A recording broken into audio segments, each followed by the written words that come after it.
Vote चोरी के मामले पर कांग्रेस पार्टी के प्रवक्ता जेवा खान ने भाजपा और चुनाव आयोग पर हमला बोला।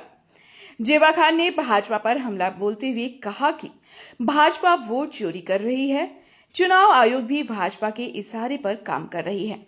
देश की जनता जान चुकी है, कांग्रेस पार्टी चुप नहीं बैठेगी और लड़ते रहेंगे। सदन से सदन तक आंदोलन तेज होगी। यह लड़ाई लोकतंत्र और संविधान को बचाने की लड़ाई है। यह राजनीतिक लड़ाई नहीं है। यह लड़ाई पूरी मजबूती के साथ कांग्रेस पार्टी और पूरा विपक्ष मजबूती से लड़ेगी।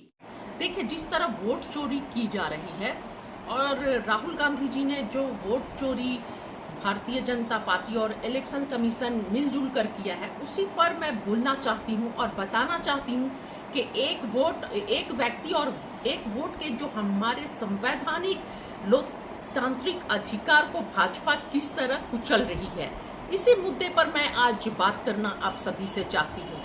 जैसा कि राहुल गांधी जी ने 7 तारीख को पीसी रखी थी और आप देख सकते थे कि पीसी में राहुल गांधी जी अकेले थे और सामने कितने सारे मीडिया वाले, और सभी के सामने राहुल गांधी जी ने बेंगलुरु सेंट्रल लोकसभा जो है, बेंगलुरु सेंट्रल के एक विधानसभा के बारे में, महादेवपुरा, जिसका 6 महीने से राहुल गांधी जी के 40 लोगों की टीम जो सीट पर विश्लेषण कर रही थी, उसका पूरा जो ऑब्जर्वेशन हुआ और पूरा रिजल्ट और डेटा राहुल गांधी जी ने हमारे सामने रखा कि किस तरह महादेवपुरा जो है, जहाँ के 6.5 लाख जहाँ पे वोटर्स हैं और जीतने का जो मार्जिन है 32,707 वोट से वहाँ पर भाजपा जीतती है।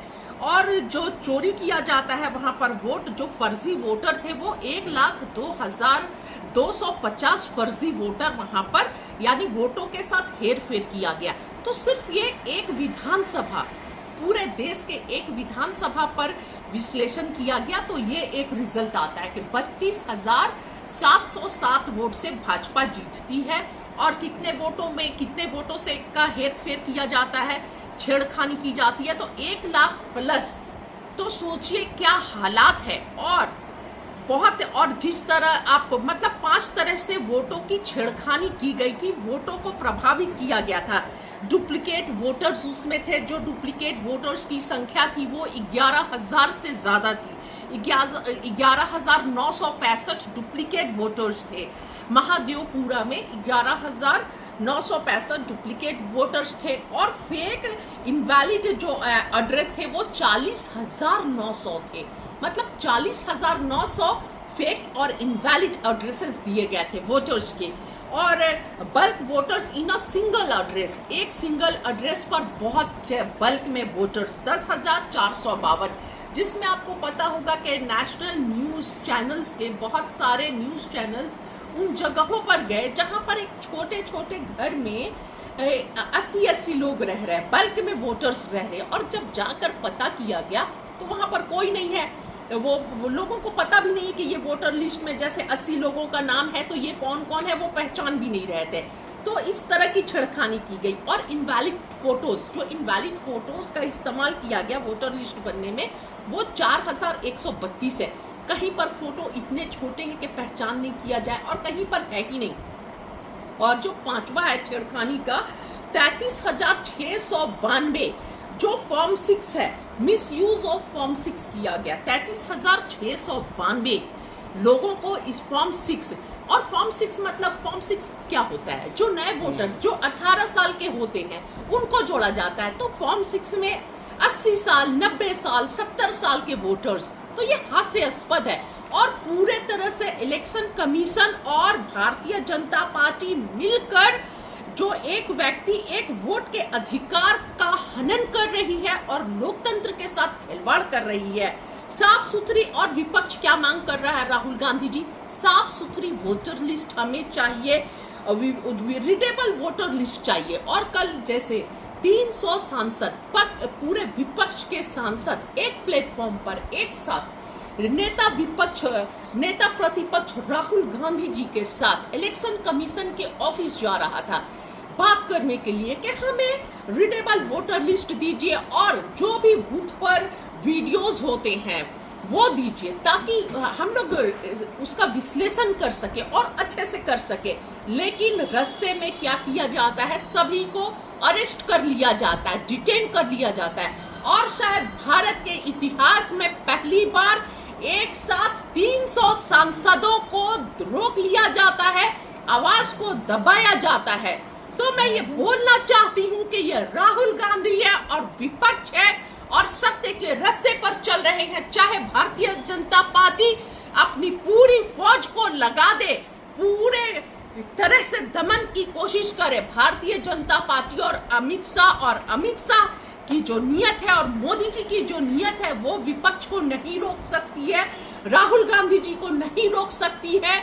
और इसके खिलाफ, जो वोट चोरी के खिलाफ, हम मजबूती से पूरे देश में आवाज उठाते रहेंगे।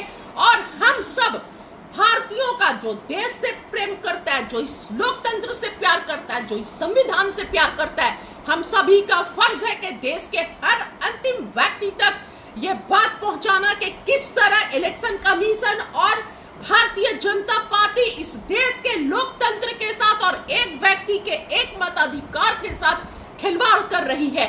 आपको पता होगा महाराष्ट्र में किस तरह विधानसभा चुनाव और लोकसभा के बीच में कितने नए वोटर्स जुड़ते हैं, 1 करोड़ के करीब। इसी तरह हरियाणा में होता है और बिहार में जो अब चल रहा है वो भी किसी से नहीं छिपा हुआ है कि किस तरह नए वोटर लिस्ट के नाम पर, वोटर को बनाने के नाम पर, किस तरह बिहार में 65 लाख मतदाताओं के भविष्य के साथ खेला जा रहा है। ये भी कहीं ना कहीं वोट चोरी का अब नया तरीका है। तो मैं बस ये बोलना चाहती हूँ कि हम लड़ते रहेंगे। हर कांग्रेसी राहुल गांधी जी के पीछे पूरे ईमानदारी के साथ खड़ा है। राहुल जी की फौज और ईमानदारी से लड़ते रहेंगे और इस अंधी, बहरी, गूंगी सरकार और जो वोट चोरी से बनी हुई सरकार है, उसके खिलाफ आवाज उठाते रहेंगे।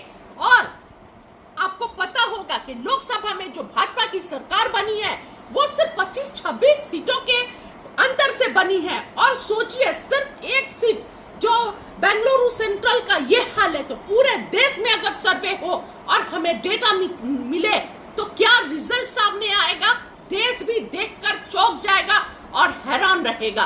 तो हम कड़े से कड़े शब्दों में इस वोट चोरी की निंदा करते हैं। मैडम, लेकिन इस एक लाइन का ट्वीट आता है और राहुल गांधी के सभी एलिगेशंस को झूठा करा देती है। देखिए, अभी जब पता है कि किसके इशारे पर चल रही है इलेक्शन कमीशन, पहले तो हम टीवी चैनल्स पर बैठते हैं तो वहां के एंकर जो है वो बोलते हैं कि विपक्ष को तो इलेक्शन कमीशन से बात करनी चाहिए। और जब विपक्ष इलेक्शन कमीशन से बात करने के लिए जाता है तो वो रास्ते में डिटेन कर लिया जाता है। तो क्या किया जाए, किससे बात किया जाए, आप ये बताइए ना। वीडियोग्राफी जो रहती थी, वो डेटा जो रहता था अवेलेबल, उसको क्यों चेंज कर दिया गया, क्यों 45 दिन का कर दिया गया। और आपको पता होगा हरियाणा और पंजाब हाई कोर्ट ने ये ऑर्डर किया था कि जो भी वीडियोग्राफी का डेटा है उसको दिया जाए, विपक्ष को दिया। और जो एडवोकेट है, सॉरी, हमारे एडवोकेट मांग रहे थे, वो एडवोकेट का नाम मैं भूल रही हूँ, महमूद प्राचा जी मांग रहे थे। तो वो बोला, कोर्ट ने बोला कि आप दीजिए, लेकिन उसके बाद से भी नहीं मिला। और क्या होता है, जब विपक्ष पूरा दबाव कर देता है, वीडियोग्राफी आप दीजिए, तो क्या किया जाता है, वीडियोग्राफी का कानून ही बदल दिया जाता है। मतलब 45 दिन ही सिर्फ रहेगा। इसके पीछे क्या वजह है, कहीं ना कहीं डर है कि अगर वीडियोग्राफी मिल जाती है तो सारी हकीकत जो है खुल जाएगी। और डर से इलेक्शन कमीशन जो है अपना वेबसाइट भी बंद कर दिया। आप लोगों को पता होगा या नहीं पता होगा, मुझे नहीं पता है। तो ये आज के दौर के इलेक्शन कमीशन की सच्चाई है। और पवन खेड़ा सर के बातों से मैं बहुत सहमत हूँ। पवन खेड़ा सर ने कुछ दिनों पहले ही बोला था कि इलेक्शन कमीशन को चाहिए कि वो अपना दफ्तर जो है अलग से नहीं करके भाजपा के कार्यालय में ही एक दफ्तर खोल ले। और ऐसा करने से मतलब विपक्ष को बात करने के लिए अलग से नहीं जाना होगा इलेक्शन कमीशन के ऑफिस, वो डायरेक्ट ही फर्स्ट पार्टी से बात कर लेगी। क्योंकि लगातार विपक्ष जो है इलेक्शन कमीशन से समय मांग रहा था और पिछले दिनों जो समय मिला बहुत ही हास्यास्पद और अफसोसजनक है। इलेक्शन कमीशन का जो ज्ञानेश जी का बात करने का तरीका बहुत गलत था विपक्ष के लीडर्स के साथ, और सभी को समय भी नहीं मिल पाया।